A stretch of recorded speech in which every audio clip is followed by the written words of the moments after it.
Assalamualaikum warahmatullahi wabarakatuh.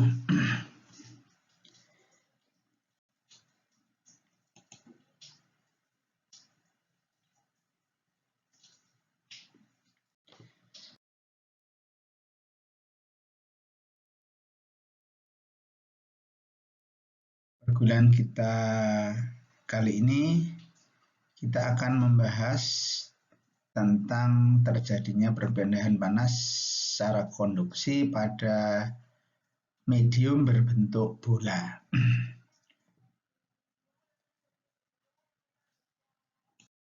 Jadi ada banyak benda-benda industri yang bentuknya bola yang sangat mungkin antara bagian dalam dan bagian luarnya benda tersebut akan terjadi perpindahan panas. Salah satunya misalnya storage, ya, storage untuk menyimpan LPG atau liquid gas misalnya.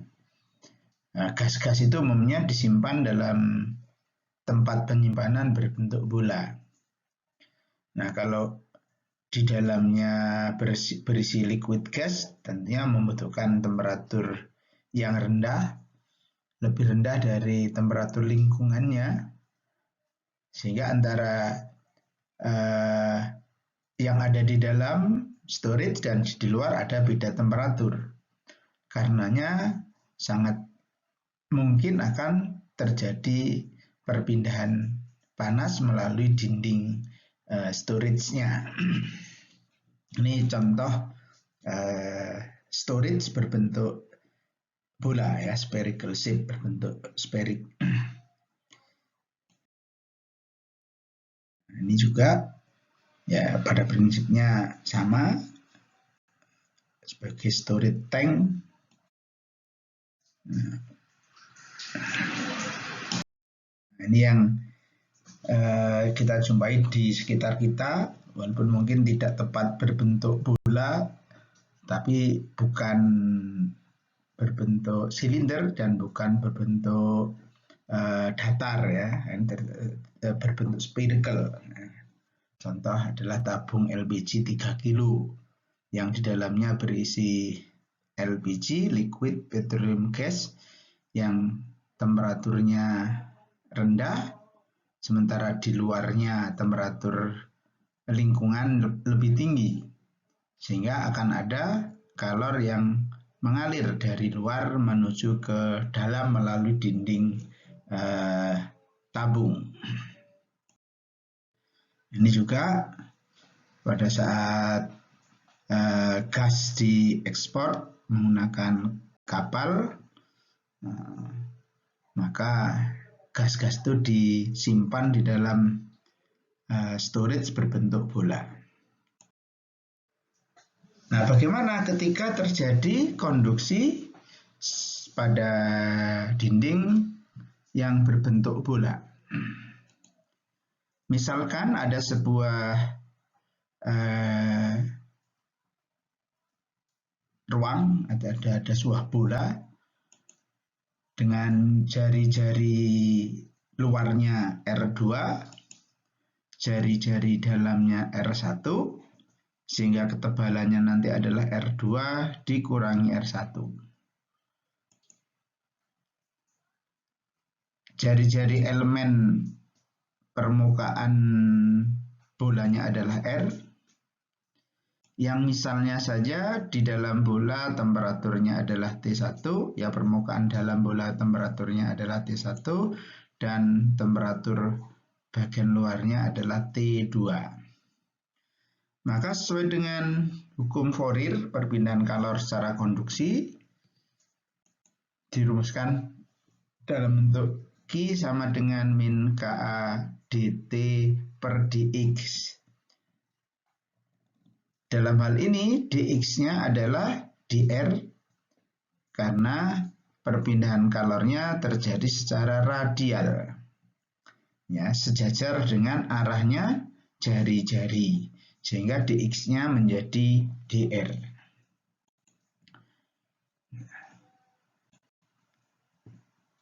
luas penampang dari permukaan bola yang akan dilintasi oleh kalor dari sisi dalam ke sisi luar, andaikan yang di dalam lebih tinggi temperaturnya daripada yang di luar, atau sebaliknya kalau yang di luar lebih tinggi daripada yang dalam, berarti kalor akan masuk ke dalam. Nah, luas permukaan penampang bolanya adalah 4 pi R kuadrat, karena kalor merambatnya secara radial, sehingga luas permukaannya adalah luas permukaan bola. Dengan demikian, maka laju perpindahan kalor dalam arah radial pada permukaan bola akan sama dengan Q sama dengan min K 4 pi R kuadrat dt per dr. Jadi di sini ada parameter R kuadrat yang ternyata nanti akan ada perubahan dr. Oleh karena itu, kalau kita kumpulkan dan kita pisahkan, kita bisa tuliskan persamaan laju perpindahan kalornya nanti dalam bentuk integral dr per R kuadrat, nah, dikali Q, yang akan sama dengan integral 4 pi K, ya, atau K dikali 4 pi dt.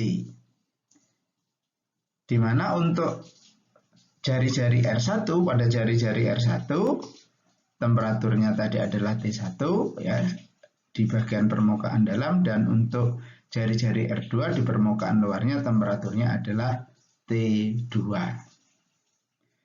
Dengan demikian, untuk mendapatkan persamaan laju perpindahan kalornya, berarti kita harus mengintegrasikan sisi kiri dan sisi kanannya.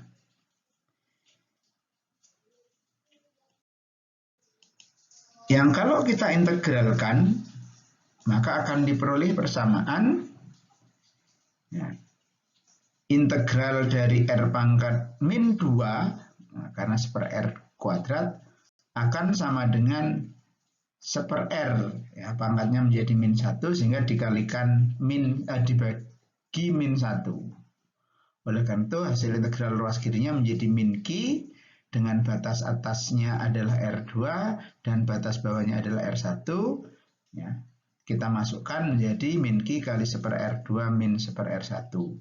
Sedangkan di ruas kanan, karena integral dt hanya T dengan batas atas T2 dan batas bawahnya T1. Oleh karena itu, kita bisa rumuskan bahwa laju perpindahan panas pada dinding berbentuk bola akan sama dengan min 4 pi K T2 min T1 dibagi dengan seper R1 min seper R2. Jadi min di ruas kiri tadi kita kalikan ke dalam kurung, sehingga yang seper R2 menjadi min, yang seper R1 menjadi plus. Sedangkan min yang di ruas kanan tetap, ya, sehingga persamaannya tetap dalam bentuk Q sama dengan min 4 pi K kali T2 min T1 per seper R1 min seper R2. Oleh karena itu, kita bisa rumuskan dalam bentuk yang lain bahwa Q akan sama dengan min T2 min T1, yang T2 min T1 nanti akan merupakan driving force-nya untuk terjadinya laju perpindahan kalor. Jadi hanya akan terjadi Q kalau ada delta T, yaitu T2 min T1. Kalau T2 dan T1-nya sama, maka tidak akan pernah ada Q. Jadi T2 min T1 sebagai driving force dibagi dengan seper R1 dikurangi seper R2 yang dibagi dengan 4 pi K.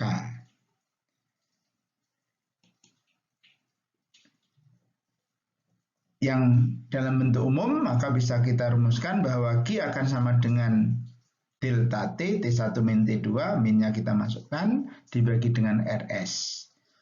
Ya, sesuai dengan persamaan umum bahwa Q adalah driving force delta T dibagi dengan resistansi thermal mediumnya. Yang dalam hal ini resistansi thermal dari medium berbentuk bola akan sama dengan 1/R1 dikurangi 1/R2 per 4 pika, atau kalau kita samakan penyebut antara 1/R1 dan min 1/R2, maka akan diperoleh persamaan bahwa resistansi thermal dari dinding berbentuk bola akan sama dengan R2 min R1 per 4 pi K R2 min R1. Yang R2 min R1 tidak lain adalah ketebalan dari dinding bola, dinding penghantar kalor atau yang memindahkan kalor dalam bentuk bola. Itu X-nya itu adalah ketebalannya. Jadi RS di sini adalah resistansi thermal berbentuk bola yang tentunya berbeda persamaannya dengan resistansi thermal dari bentuk bidang datar. Ya, kalau pada bidang datar resisten thermalnya adalah delta X per K dikalikan A, di mana luas penampangnya adalah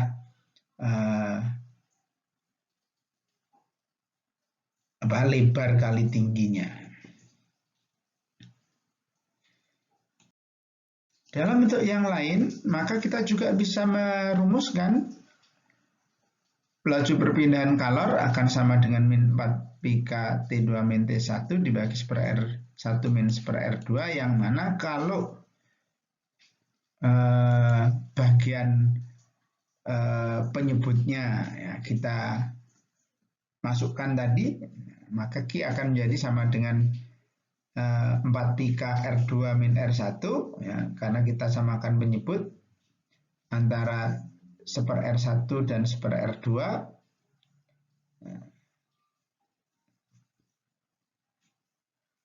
Sehingga akan diperoleh bahwa Q akan sama dengan min K 4 pi R2 kali R1 T2 min T1 per X. Ya, X-nya tadi adalah ketebalan. Atau dalam bentuk yang identik dengan hukum Fourier, Q akan sama dengan min K kali AM T2 min T1, atau kalau minnya kita nanti andikan minnya kita masukkan menjadi T1 min T2. Jadi kalau kita identikkan dengan hukum Fourier, Q akan sama dengan min K kali AM delta T per X. Yang dalam hal ini AM adalah luas penampang yang nilainya sebesar 4 pi R2 kali R1, yang tidak lain AM-nya di sini adalah luas penampang rata-rata permukaan bola. Karena luas permukaan rata-ratanya nanti, luas permukaan bolanya punya ketebalan dengan R yang berbeda. Kalau luas permukaan bola saja kan 4 pi R kuadrat. Tapi karena rata-rata antara bagian dalam dan bagian luar dengan dari R1 dan R2, maka luas penampang permukaan bolanya menjadi 4 pi R2 dikali R1 sebagai luas penampang rata-rata permukaan bola. Sehingga ada kesamaan dengan persamaan pada bidang datar, hanya rumus A-nya beda. Kalau bidang datar A-nya adalah panjang kali lebar, tapi kalau pada bola A-nya adalah 4 pi R1 dikali R2 atau 4 pi R2 dikali R1. Nah, untuk menghambat keluarnya panas atau masuknya panas ke dalam bola, supaya temperatur di dalam bola bisa dikonstankan, apalagi kalau memang sangat diharapkan bahwa tidak ada kalor masuk, ya, supaya tidak mengubah fase misalnya, atau tidak menurunkan temperatur dari fluida yang ada di dalam bola. Tidak menaikkan temperatur dari fluida yang ada di dalam bola, maka permukaan bola bisa juga diberi insulation, ya, diberi isolasi, dibuat ada lapisannya. Ya, kalau misalnya ada sebuah bola dengan jari-jari dalamnya adalah R1, jari-jari luarnya adalah R2. Kemudian di bagian luarnya storage, ya, berbentuk bola ini diberi insulation yang jari-jari dalamnya tentunya berimpit dengan jari-jari luar bola, sehingga R2 menjadi sama dengan R3. Sementara jari-jari luar insulasinya adalah R4. Oleh karena itu, di sini akan ada dua medium yang akan dilewati panas. Medium 1 punya koefisien konduksi K1, medium 2 punya koefisien konduksi K2. Andaikan kita misalkan di dalam bola temperaturnya permukaan dalamnya adalah T1, tentunya pada bidang batas antara kedua medium itu akan punya temperatur yang sama, yaitu T2 dan T3. Sementara di sisi luarnya temperaturnya adalah T4. Oleh karena itu, kalor yang mengalir melalui lapisan 1 dengan mengasumsikan bahwa T1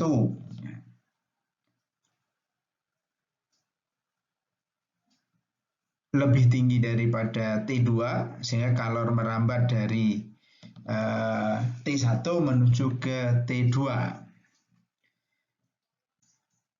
Maka kalor seperti pada persamaan tadi, Q-nya akan sama dengan min 4K1 pi R2 kali R1 per X1 dikali dengan delta T. Sehingga delta T-nya nanti akan senilai sama dengan min Q kali X1 per 4K1 pi R2 kali R1. Kalor yang mengalir melalui medium 1 nanti seluruhnya akan mengalir melalui medium 2. Sehingga kalor yang mengalir pada lapisan medium 2 adalah 4K2 karena medium 2 kali pi kali jari-jarinya adalah R4 dan R3. Dengan beda temperaturnya adalah T4 min T3 dibagi ketebalannya adalah X2. Karena itulah diperoleh delta T antara kedua permukaan dalam dan luarnya insulationnya akan sama dengan min Q X2 dibagi 4K2 pi R4 R3.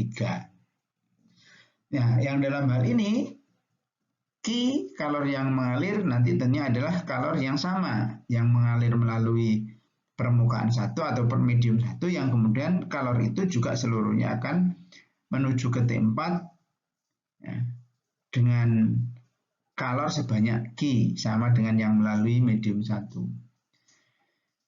Dari dua persamaan beda ini, maka kalau dijumlahkan T2 min T1 pada lapisan 1 pada medium 1 ditambah dengan T4 min T3 pada lapisan 2 padahal Q-nya sama, maka akan diperoleh Q sama dengan min T4 min T1.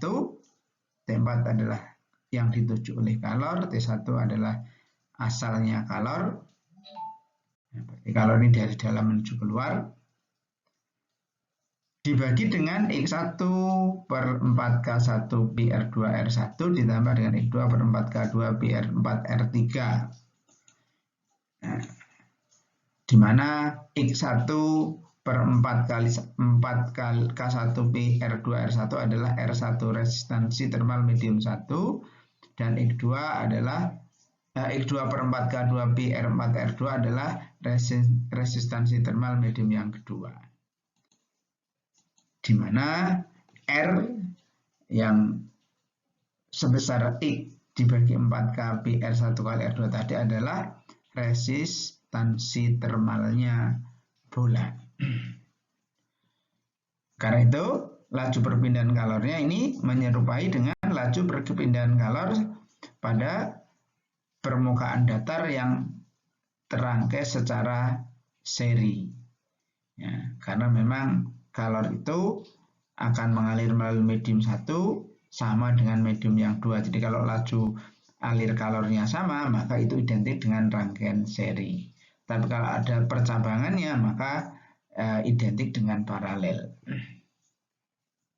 Jadi inilah persamaan terjadinya perpindahan kalor pada bola berlapis.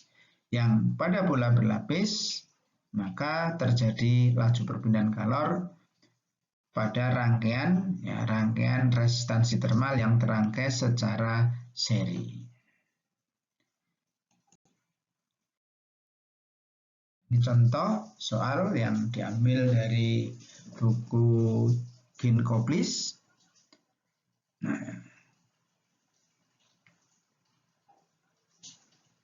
Diminta untuk menurunkan persamaan yang menunjukkan bahwa suhu hiperbolik bervariasi dengan jari-jari. Ya, suhu pada permukaan dengan jari-jari tertentu itu bervariasi, ya, tergantung kepada jari-jarinya. Yang jawabannya adalah bahwa T-T1 dibagi T2-T1, jadi T1 nanti adalah temperatur pada salah satu permukaan, bisa di luarnya, bisa di dalamnya. T2 sebaliknya, kalau T1 di bagian dalam, T2 bagian luar. R2 jari-jari luar dan R1 adalah jari-jari dalam. Nah, ini kuncinya.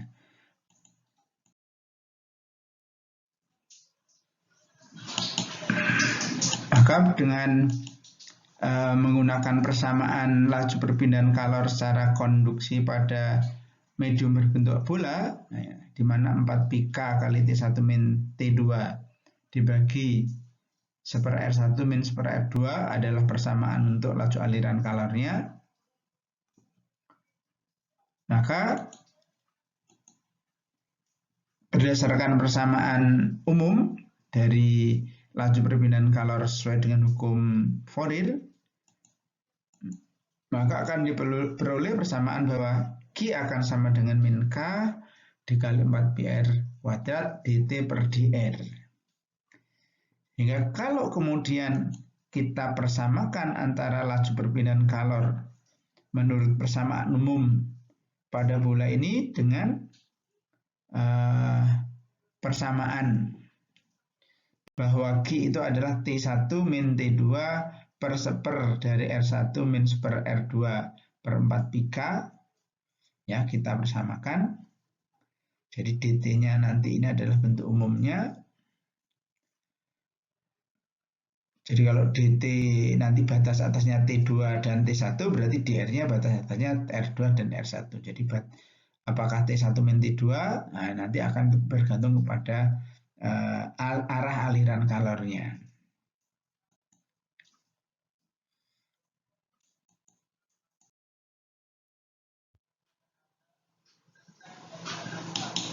Dari persamaan sebelumnya, maka akan diperoleh persamaan min K kali 4 pi R kuadrat dt per dr sama dengan 4 pika dalam kurung T1 min T2 per R2 min R1 dibagi dengan R1 kali R2.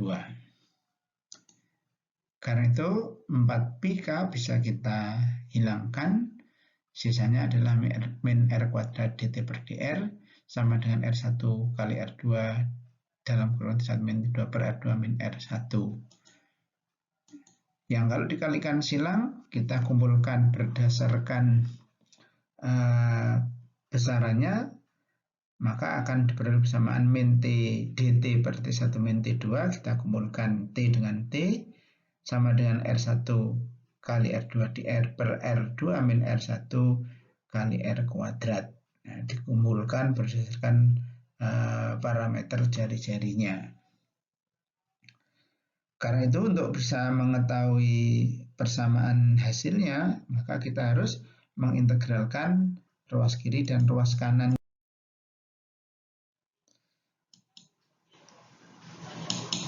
Dengan memasukkan batas atas dan batas bawah,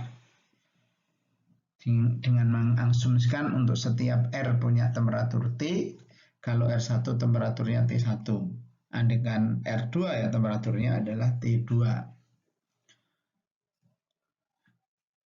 Di mana T1, T2 adalah konstan, nah, sedangkan R1, R2 juga konstan, tetapi R ini berubah.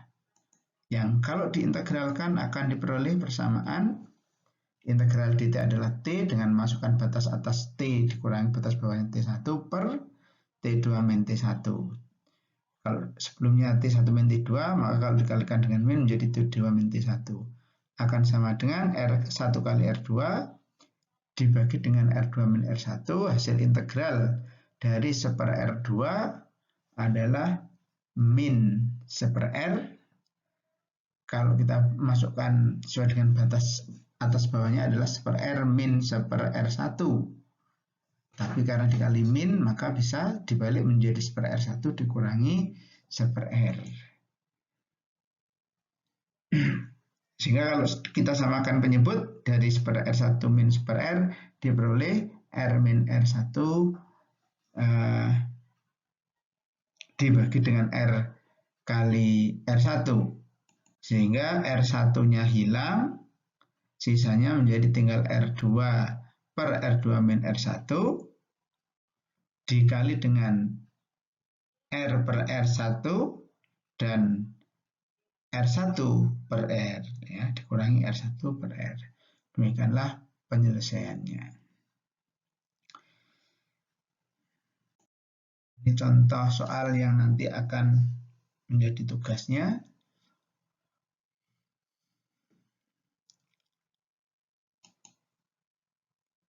Demikianlah pembahasan materi tentang